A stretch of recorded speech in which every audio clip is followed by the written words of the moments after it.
Well, greetings, imagination connoisseurs. Once again, it is I, your Duke of Dope Discourse, your master of fun and wonder, your viceroy of verisimilitude, whatever you want to call me, Robert Meyer Burnett, and welcome to issue 4 of the Weekly Hero. But it is not a show unless you have the co-host, the bubbliest, most effervescent co-host anyone could ever hope to have, Kris Carr. Hi, Rob. How you doing? You are a 4-color fantasy. Oh. I mean, that's if you're reading you on newsprint. Yeah, but that's still sweet. I want all these cool names like you have. I'm just Kris. People hang them on you. I didn't make those up. Well, the sommelier of sci-fi, the that one's Archbishop so of good. Banterbury, Holy shit. They just throw them at me. Yeah. It tells me they don't really take me seriously. I am though. usually just the girl on the show, which is sometimes Amy. You're We're not. You're interchangeable. way more than just a girl. Thanks. You are I'm not all a no the doubt song. superheroines that ever were wrapped up into one. You sweetie. You mensch. Can I say? All right. You even cross companies, not just Marvel or DC. Ah. You know, you're valiant. Thanks, Come on, bud. man. Oh, yay. Come on, man. Well, it is the Weekly Hero, and my God, have we been getting a lot of heroic news. Oh my gosh. I mean, we got some Inundated. heroic news today in the shape of the second big, maybe it's the final Black Panther, full-blown Black Panther trailer is back. What I was going to say. But my God, we get a little bit more of the story here. Obviously, what I wanted was a more geopolitical. What is the positioning of things in the MCU? It looks like the Taliban Empire is pissed off at the way Wakanda has revealed itself to the world, which could draw them into revealing themselves. They might not be ready. I don't know what's going on. Who's going to be Black Panther? Is it Shuri? Is it Okoye? Who is it? Is it M'Baku? Probably not in that little Not in outfit. that suit. Well, let me ask you this. I was very taken by this trailer. I thought it looked great. Thought it was action-packed. What did you think? Oh, it's wonderful. They give us a little bit more of that story without giving us too much. I still am interested to see a bit more of what the conflict is, but I mean, that's what the movie is going to tell me. Right. You know, they've got some aqueduct pipe issues in Wakanda. That's scary to see, but I'm really excited about this. And also, I'm so happy that we're seeing those little flying feet right there because I am right. Mr. John Campea told me those were shoes. No. Them's his feet. Yeah, and you know, so not only can he breathe underwater, he can apparently fly with his fins. Absolutely. The flying You do fins. them all. Well, I mean, I do love this. Now, I gotta say, everybody always writes on my feed when I talk about how excited I am on Twitter. They're like, yeah, but where's Namor? Where's Atlantis? I mean, that's what every time. And I'm like, here's the thing. It's right there. I'm looking at this going, what part of the MCU adapting comics lore have we missed out on? Was Age of Ultron just like the Age of Ultron comic? Was Civil War just like Civil War? It's all an adaptation. Now, do you have any objections to them using Aztec and Mayan? No, I think this is so cool. I do too. I think it's really, really awesome because when we first had this announcement too, I got to fall down that kind of rabbit hole of learning more about the Aztecian afterlife and everything and how that played into this kind of mythos as well, which I think is so cool, especially at this phase of Marvel, if they do start to structure it a little bit more. We have all these kind of celestial, biblical, godly entities showing up and having that kind of backstory and pulling from those very, very, I mean, it sounds weird to say real myths, you know, but pulling from things that people have actually believed that are actually historically preserved and everything, I think is really, really cool and fascinating to use. And I think that this version of this is way more interesting and distincts itself away from Aquaman too. Well, I agree. I mean, once you've already had an Aquaman movie and we've seen Atlantis, it would be a little odd to actually have the same kind of thing. And I really like the idea that just because I love the fact that it's not just, it's the whole world is now involved. And if they went with the classical, I guess you'd call it, Atlantis vibe, would it be over by Greece? Which is part of really the same part of the world. It's close to Wakanda. I like the fact that you're a continent away, you're an ocean away. It's a whole different vibe. And, you know, I was talking about how I was very interested in Mayan and Aztec culture because of an animated Star Trek episode from 1974 called How Sharper Than a Serpent's Tooth. I love that you can just 6 degrees from Kevin Bacon to Star Trek, any topic. Always. It's profound. Well, the Mayan civilization, I mean, when I was a kid too, they had things like the movie The Outer Space Connection, and they talked about the lines at Nazca, which look like an airport landing strip if you could see them from the sky. So was it ancient astronauts? Why did the Mayan people disappear? What was going to happen with the Mayan calendar? So I don't know if they're going to do this, but maybe because of a mutation or something, a civilization moved underwater. Ooh, or something I like that. Yeah. Who doesn't? I don't know. We'll know in next month. But a lot of people really object to this. And I'm like, it's an adaptation. You got the comics if you want to read that. If you don't like this version, go back to the pages. Those are still or there. the animated shows or whatever it is you're going to watch. This doesn't take away from anything. Does that mean that you have to like this? No, absolutely. Not everything is made for everyone. There have certainly been Marvel properties that I have not enjoyed, but I can go back to the comic and go, oh man, this version of Gore is great. Well, that's the thing. I found it, I guess, because I've read so many different iterations of various comic characters over the years. How many times have they been reinvented, and how many times does an issue start back at one? If you've been reading it, and then they reconceptualize the mythology and change things around. I mean, he's a badass. His design is so cool. Just all the jewelry. I love it. Well, I do too. But I love the fact that it's also a war of culture. You've got the Wakandan mythology. You've got Africa going all the way back to the dawn of man, and then you have Mesoamerica and whatever they're going to have. I like that. The wall painting he was doing. Oh yeah. Oh. Yeah, I mean, so pretty. I'm not. Look, the movie still has to be good. Yeah, I'm not sitting there going, "Well, I'm going to like this no matter what." It still has to be a good film, for sure. But the trailers are doing their job. Right. They're a lovely amuse-bouche before I get to go have that meal. Oh, I love that. Thank you. I love that. That's good. Also, you know what this trailer made me want to be? A strong black woman. I mean, because this movie is full of some of my favorite actresses wearing some of the coolest clothing. I mean, the cost, obviously, we're coming off Ruth's costume design from the first Black Panther. I know Ruth. I'll be interviewing her shortly. But so fun. The costume design in this film for the ladies, obviously, it already won an Academy Award. Mm-hmm. I mean, look at Shuri. Look at Okoye. Look, I love the costumes. The poster looks dope. I mean, it's so gorgeous. These women are so beautiful. They're so powerful. All these different posters. They got different posters for IMAX, for 4D, the general key art. I mean, I love. Look at Angela Bassett in the Throne of Wakanda. Oh my God! Please, Hot Toys, make that action figure and that throne. I have the throne. Oh, you have the throne They already? made the throne already. Oh, did Hot okay. Toys made the throne, and in my throne, you know who's sitting in my throne? Who has been sitting there for the last 2 years? Shuri. Nice. Shuri has been sitting in my throne of Wakanda. So you're leaning that way, I assume, then, for her being Black Panther.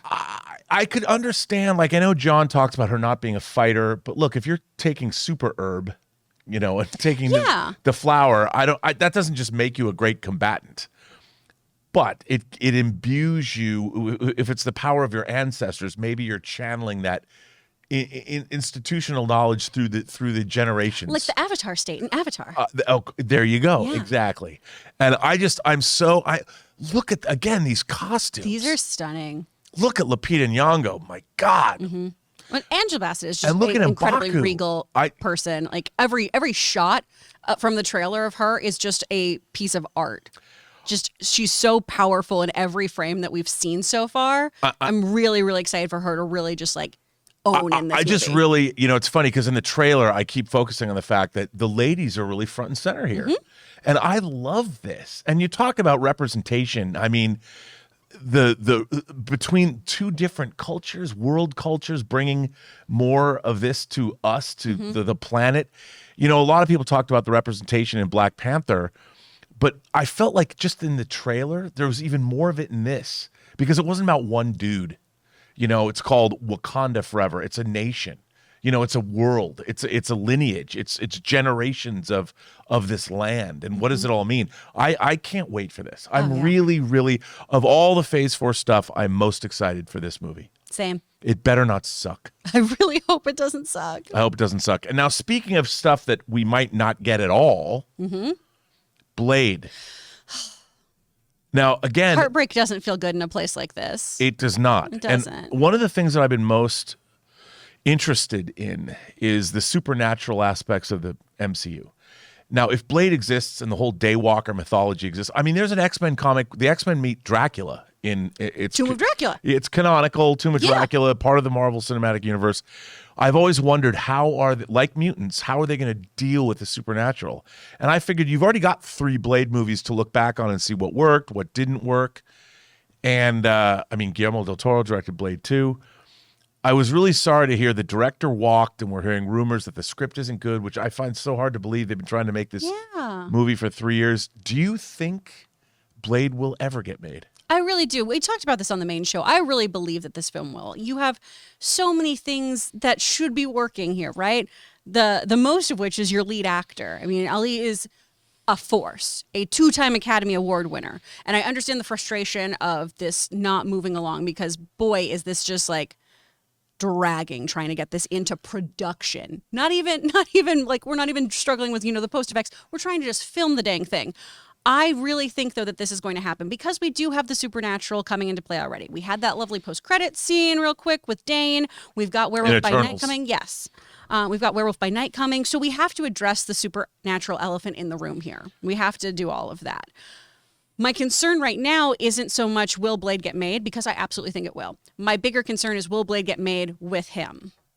Because, he's a very sought after actor, and I'm sure after a while he's going to want to go do other things. Well, it's so funny. Hollywood, the business model is you want to lead, you want a star. And Mahershala Ali is a star. He's won multiple Academy Awards. And you'd think that's the hardest part, and he looks the part. We've already seen him in Luke Cage. Oh, gosh, he was such a badass. He was killed too soon. He looks so good as Blade, even in this image. Yeah. And I find it difficult and sort of disconcerting to understand why they've had 3 years since they've announced it. And I certainly know it's not easy to write a script, right? If it was, then all of us would be Academy Award-winning screenwriters. But you do have really, really great comics, in my opinion, to pull from here. And I've seen a couple people, too, online who are like, there's really not a lot here. We had a great run in the 90s of Blade. Yeah. We most recently had some really, really great turns with the Death of Doctor Strange line. I mean, there's some really, really cool stuff to pull from here. There really is. And I don't understand. I mean, maybe it really is the wider implications to the MCU. Perhaps. I mean, obviously, we've seen Agatha Harkness in WandaVision. They're making a series about her, which we'll talk about in a minute. And there's all this stuff going on, and I feel like this is something, because the supernatural world would predate the superhero world. I mean, yes, there's people like Hercules, and you can talk about those things, but the supernatural world has probably been here a lot longer, and we've seen the ancestral plane in Black Panther. I'm sure that we're going to find out more about the Talocan Empire or whatever, Talocan Empire, and they probably have a supernatural component. So I feel like the fact that they're having a hard time might be just that. How are they gonna explain the existence of dinosaurs, of vampires? Dinosaurs are real. Well, Devil Dinosaur is going to show up, but how are they going to do that in this? And I feel like maybe that's part of the holdup. Probably. I mean, that's a good point there, too, because you also, which can be an interesting plot point, of dealing with the juxtaposition of superheroes getting to step into the light of day and then this supernatural kind of underworld of, okay, well, these things scare us, though. Same kind of idea as mutants, though. We don't like things that scare us, but we do like things that seem shiny, familiar, strong, and pretty. So we like these heroes that look like us, but we're not so sure about these other elements that we aren't so aware of. Well, that's why I'm just curious to see how people have already seen Werewolf by Night, and we're going to get it this week. Yeah. And how they are going to deal with that. I mean, obviously, werewolves, you have to be bitten by a werewolf, and then you live during the cycle of the werewolf once a month. Like, where have werewolves been? And does everyone know these creatures exist? I mean, do ancient cultures like Wakanda, do they have a vampire problem? Ooh. I don't know. Vampiric Wakandans. Yeah, I want that now. I don't know. What if Captain America? I mean, vampires they're already imbued with powers, but what if you are a mutant, or what if you are a superhero and you become a vampire? Ooh. And see, that's much more interesting to me than when they become zombies. Right. I like that a lot. Oh, I did want to ask you, too, because you've brought this up before, about the implications, too, with the supernatural world with the blip. But also now the Talocans, too. I mean, we keep adding people that we have to talk about all the logistic issues. Right, and that's one of the things. I mean, we were talking earlier today about Black Panther, Wakanda Forever dealing with the blip or the post blip. Maybe Shuri took on the mantle of Black Panther. Was she blipped? Was she blipped? She was blipped. She was blipped, so she was gone. So who was the Black Panther during the blip? Was there one? I mean, we don't know. Maybe that's why Angela Bassett said, "I've given up my family." Yeah. We don't know. I mean, these are more universal questions I have about the MCU as a whole, just for my own worldview. I want to know what it is. Yeah. So either way, look, I hope they work out the issue of Blade, because I really want to see this movie, and most especially I want to see Mahershala Ali as Blade. Same here. I want to see. I know I dogged on it. I want to see a good comic book vampire movie. Right. I know it's not the same, but I grew up on the Spider-Man animated series, and Morbius was wild showing up on that show. Right. And so I did want this movie to be good. So I really, really want just kind of a redemption moment for vampires in Marvel. And even the Morbius movie kind of leaned into the scientificness of it all. It didn't feel like there's a whole lineage of vampires that have been around. Well, let's come over here, Morbius. Yeah. We'll show you how to be a vampire. I say this as somebody who loves science, used to give tours at NASA. I don't want you to science me on a vampire. Right. I want you to just be like, it's a vampire because reasons. Right. I totally agree with all that. I want. I believe it, but that's what they tried to do with Morbius. And I don't like that either. Yeah. I like the supernatural bent. But that brings us to our third topic, Kris, which is about mutant madness in the MCU. Yes. We have Miss Marvel been identified as a mutant. We know that Namor is a mutant. The actor has said he was a mutant. We now have Wolverine and Deadpool, both mutants, coming to the MCU. I mean, Ryan Reynolds said coming to the MCU. So, and Elizabeth Olsen has been talking about, if Wolverine is coming to the MCU, I too am a mutant, according to comic lore. And does that mean Michael Fassbender or Ian McKellen's my dad? Well, and miracle is such a lovely PR way of saying mutant. Well, she's not a mutant; she's a miracle. Yeah, and I think what's interesting is, in my mind, the Tesseract or whatever being exposed to an Infinity Stone. What they thought was the power, that's where the miracles happened. It really wasn't. It was their latent mutant abilities that were probably fired up or augmented because of their exposure. I mean, they already had them. Yeah. But they just didn't understand that Homo superior was happening, that there is mutation. They didn't know that yet because they had nothing else to compare it to. Yeah. So there are mutants, and there have been in the MCU. And they are among us. Yeah. So where do you think mutants are going to go? Like, are because they're here. We don't have them en masse. We don't have Gray Malkin Lane and Xavier School for Gifted Youngsters. Or do we? Or do we because of Deadpool? Or is that a pocket universe? We don't know. Like, is there one? And that's what I find really interesting is that I always thought they're going to slowly introduce mutants. It seems like that's what they're doing. I mean, we have a flying fish man who can breathe underwater. Yeah. He's a mutant. But are all of them mutants? Everybody that's from that civilization, if they can breathe underwater? Which means then we have hundreds of mutants. I mean, I don't know. Where do you think it's all going to go? I feel like we're going to start off with some of the deeper cuts of mutants to kind of do that why they'd be hiding type of thing. Right. Bring Marrow in. We have stuff like that. So that it's not just people among us at the get-go. Scott Summers you honestly could do, because what a horrific mutation to not be able to look somebody in the eye, and if you do, you can just blast through their face. I mean, that's horrifying. Rogue is a great one to bring in, right? Being unable to touch other people. I think they're going to start with a lot of the mutations that make you an outsider in society, so it makes more sense that they haven't been assimilated and seen. Right. I love that too. And the thing is, again, mutants, we've got Kang coming. Kang went back to Egypt. He wanted to find Apocalypse. There's all this stuff that has happened in the MCU. Is all this going to happen again or happen for the first time, at least MCU related? I've always believed that they're going to do, I like what you just said, that a lot of these mutants trapped in a world they never made, like Howard the Duck. They've all been outcasts. They've all been seen as being handicapped, or the kids are in hiding. And it takes the emergence of Xavier to find these kids using Cerebro. I think that'd be great, because what X-Men always did really well was they used mutation, right, as just this metaphor for being the other. Right. And for not being accepted because of that basis. It was always about, racial equality, gender equality, LGBTQ rights and everything. And a lot Can't you just try not being a mutant? Exactly. And it was a really, really incredible comic that I think speaks to Marvel as a whole, too, of just, no, we're going to write this story and F you, which I loved about Stan, of just, no. We're going to tell these kinds of stories. Right. All right. People are going to be called out on being, bigots. We're going to have drug use in here. We're going to have LGBTQ characters. We're going to do all of this. So I would like them to do that. That's kind of slow introduction to help continue on that legacy.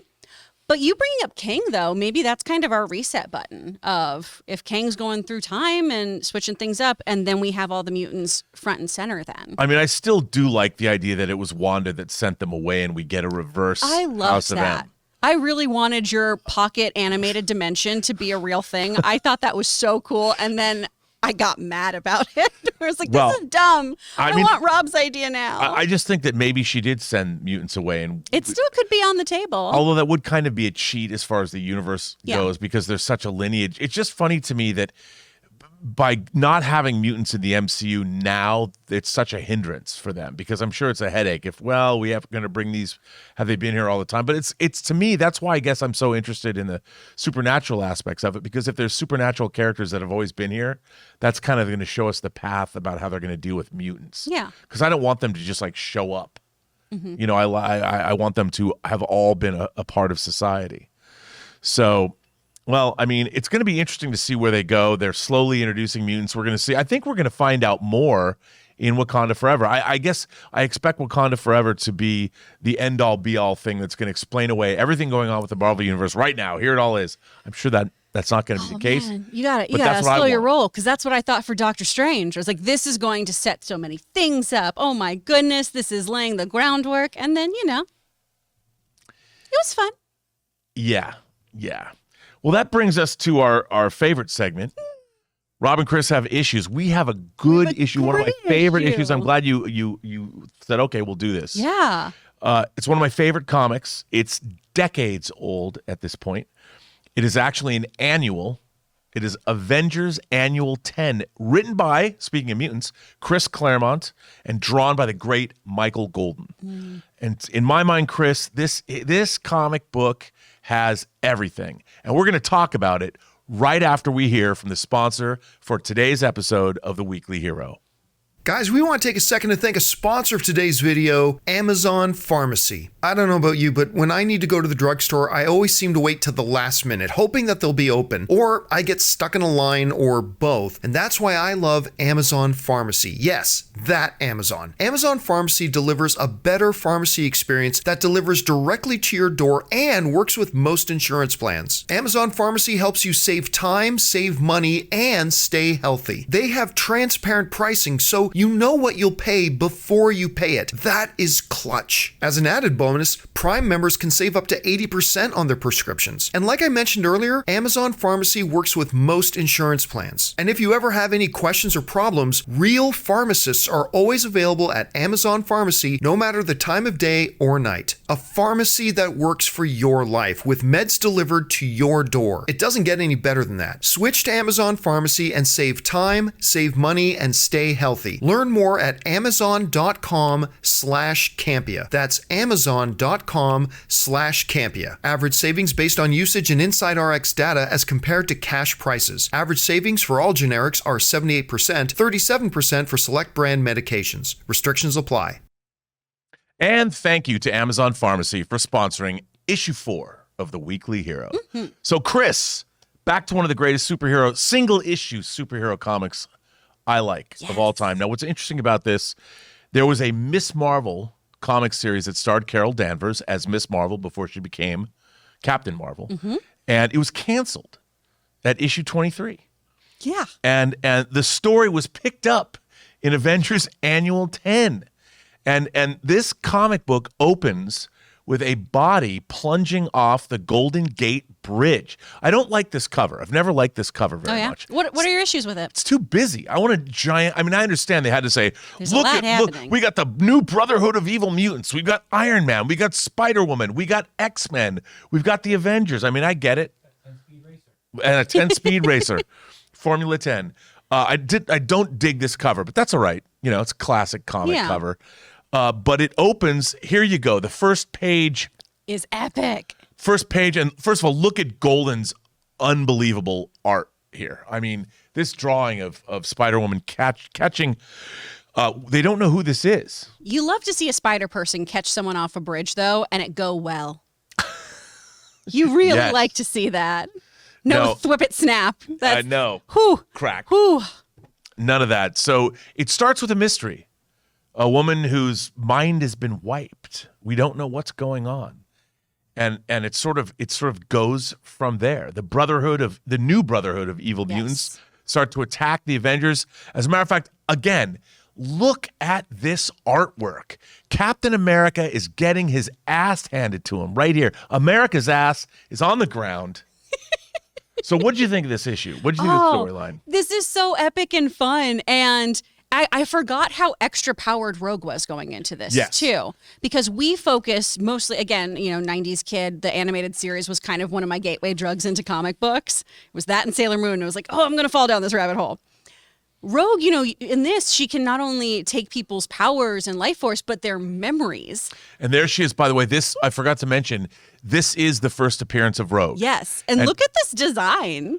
Yeah, look at the design. She's still got that telltale streak in her hair. But she's a Bond villainess in this one. And look at how she immediately goes for Captain America. And to me, I mean, this is comic book art at its finest. I love the stylization. You can even see kind of where the California style, the Jim Lee style would be picked up decades later. Yeah. And you can see how wordy Chris Claremont is for his scripts. But this is peak classic 70s, 80s Marvel comics at their finest. And my God, look at this stuff. It's really, really cool. The Brotherhood is awesome in here. I'm personally, I don't know how you feel about this. The original Rogue is really, really cool and villainous and everything. I love our big hair headband Rogue wearing a cropped leather jacket. Yeah, I mean, more the traditional. It happens even when Moon Knight was first introduced in the pages of Werewolf by Night. He wasn't defined yet. Claremont did create, and again, you see, hey, there's Wonder Man. You do see the Avengers. Look at Scarlet Witch and Vision, classic Scarlet Witch and Vision. Then, of course, Beast. That is Beast, isn't it? Yeah. And Hawkeye. I mean, this is all great stuff. And you were right, Spider-Woman. This is a prison break. I mean, this is just I don't know what more you could ask for. We all don't say bozos enough. I'm going to go into every room now going, who are these bozos? What's up, bozo? Well, and I love get him, Hawkeye. They even have to get Professor Xavier to reach into Carol Danvers' mind that's been blanked to find out who she was. And this obviously does have, Nick Fury. If everybody else wasn't there, people are like, that's not Nick Fury. Yes, that's the classic Nick Fury. That's why Hoff got to play him. That's the David Hasselhoff Nick Fury. That is right. But even he's in the comic. I mean, there's nothing. This comic has everything, but it's also got a really interesting, again, Scarlet Witch unleashing her powers. So cool. Again, a great Michael Golden frame. And I love how her powers are represented. The not just her hands and not just her jazz hands, but the actual the power. I mean, this comic is so great, but it's got a really interesting, the Avengers are being attacked, the powerful Avengers are being attacked by the Brotherhood. There's the mystery of what happened to Carol Danvers, who and what. And now here's Carol Danvers after the battle is over. She's staying at the X Mansion. She's staying with Xavier. She didn't pack pants. Yeah. Well, what's so great about this is, I don't know, Jonathan, if you have there it is. There we go. That's what I'm talking about right there. I mean, again, as a young virile male looking at this comic, what's not to love, Michael Golden? And that's the Storm I know and love. Come on now. Bikini Storm? Bikini Storm. And of course, Way to set up an expectation for yourself as a child of, okay. This is what everyone looks like. It is that's exactly what everyone looks like. But even this, look at the severity of the sunglasses. It's so great. But you know what's really interesting about this? I mean, look at this. I mean, they want to know, we will stay with you if you wish, Carol. Are you sure you're going to be all right? Here are women taking care of their own. You know, heroes checking in with one another, making sure after a traumatic, horrible experience. I understand solidarity there. It even ends on a hopeful note. And it's great stuff. And I love she slaps Thor. So great. But it also deals with trauma. And this is actually, as much as a great superhero comic it still has a lot of weighty, very Chris Claremont human issues in this one Avengers annual. And it is one of my favorite, even if you don't know the continuity of all these. This is just a great superhero comic. It's such a fun one. And then it's so cool to go forward years later and finally get that issue, finally get that story of what we all missed, essentially off camera, right? Off page. Oh, that's right. We didn't tell the audience at home what. So because Ms. Marvel had gotten canceled, right, we don't have that story that shows her getting attacked and tying into the annual. So it wasn't until like a decade later, I think 1978 maybe, that we finally get the issue and see what happened there and everything, which is cool because that was one of the issues I had here of, wait, I never actually saw this. Hold on. Let me do some research and try to find it. It's wild, though. I kind of like how this works. I think the cancellation, as far as the annual is concerned, is kind of a happy accident because it adds to the mystery of everything happening at the beginning because you really buy in with Drew, right? Of like, who is this woman? What's going on? You're not quite sure. And then, oh, shit, it's Carol. Okay. Absolutely. And this comic was the first time I was ever I wasn't reading Miss Marvel and I'd seen her. I liked her costume, but I really fell in love with the character in this comic. Of course, she's had been so many different things, and then she became the Captain Marvel we know now that they chose to use. Rocking mohawks and shit. Yeah. Oh, yes. So cool. I mean, well, once again, the issues that we have are not, they're not adversarial then with us. Yeah. Oh, well, do you think, though, that they should go this route with the Marvels? Bring in Rogue, have some sneaky Rogue business happening. I would love it. Okay. If this if the Marvels ended with Rogue showing up and attacking them, and they don't either taking her off somewhere, and she doesn't know who she is. I think that's a great cliffhanger. See, I get concerned about her being too powered if she can also do the mind wipes and do the power stealing. We had like a Petrelli situation then, you know? But maybe then, which they stole, by the way. Oh, that's a Heroes reference. Yeah. Look at that. But no, I think that they can define it. Maybe she's overpowered because her powers are, so they're kind of raging, roiling within her if she's younger that way, and maybe make the entire brotherhood of evil mutants younger. Ooh. And they decide and do like an X-Men evolution age. Yeah. Ooh, hell yeah. And then she can be a goth chick. And then they can that design is so cool. They can target heroes. Okay. And just maybe to test themselves. Let's go after her if she comes back because she's so powerful. I can vibe with that then, because otherwise I don't want her to be super powered and then have to get neutered. You know what I mean? Yeah, totally. But if her powers are in flux, that's fair. Well, that's enough science for me. Just make him a vampire. Yeah. Well, Kris, it comes to you've been sitting next to the hero figure this week, but now we go to our Rob's Hot Toys segment. Even though this isn't from the company Hot Toys, it's still a hot toy. Yeah, it is. We shall see.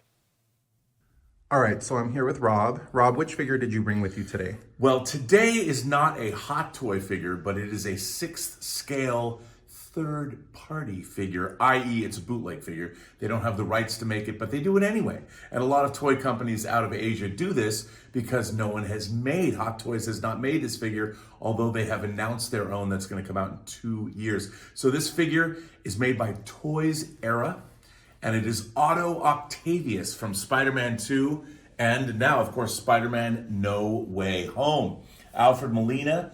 What's really cool, Toys Era is one of the better third-party figure companies, and as you can see, it has his artificial intelligence arms, the Dr. Octopus arms, and they all move.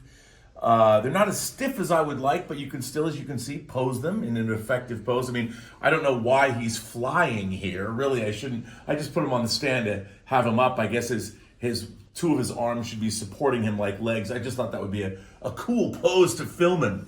Of course, they don't have Alfred Molina's permission or the studio's permission, Sony, to make this likeness, but I think this is a great figure. Toys Era does a great job with their third-party figures, and I really love this. It's out of my Spider-Man display in my Maja case, and they also did a Green Goblin. Now, Hot Toys has introduced, they've announced actually, that they are going to do both a Green Goblin and a Doc Ock.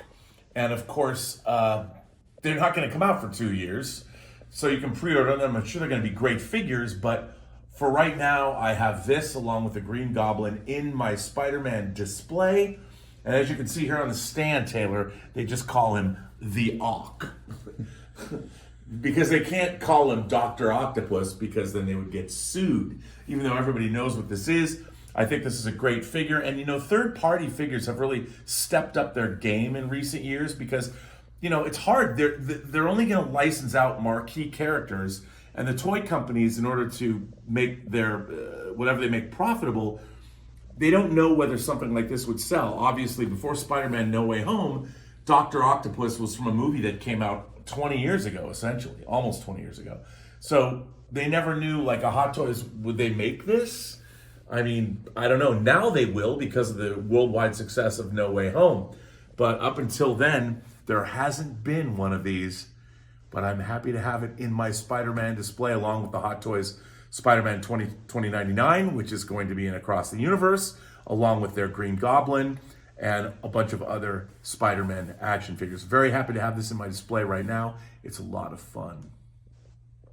And there you go, Kris. It's cool. It is pretty cool. It's a good one. I get to go move them back. It's fun trying to pick out what am I going to feature. You know, it's funny. John's like, you didn't bring a Black Panther figure, but I was kind of already on the way here. I put that figure in the car the night before. They didn't consult you before you picked out your hot toy. Yeah, no, well, it was before the Black Panther trailer had dropped because I probably would have brought Killmonger in, which I could do next week. Yeah, that'd be a rad one. Well, this was a fine episode. Issue 4. We come to an end. Kris, where can people find you to follow that effervescence? You can find me on the internet at actor Kris Carr on both Twitter and Instagram. I also have a studio for voiceover, so you can go to www.speakfriendstudio.com. We do voiceover classes and demos to teach you about the world of voiceover. And I, of course, am Robert Meyer Burnett. You can find me on Instagram at RMBurnett. Find me on Twitter at BurnettRM, or find me on my own YouTube channel, The Post Geek Singularity. And I want to remind you, right here on the John Campea channel, today, another episode of Designing Hollywood dropped with Kate Hawley, who did the costumes not only for Rings of Power, but she also worked on Suicide Squad, Pacific Rim, Crimson Peak, and our favorite movie that no one has seen, Edge of Tomorrow, or Live, Die, Repeat, or, you know, All You Need Is Kill. So check that out right here on the John Campea YouTube channel. I'm Rob Burnett. You're Kris Carr. This is The Weekly Hero, and we will see you next week.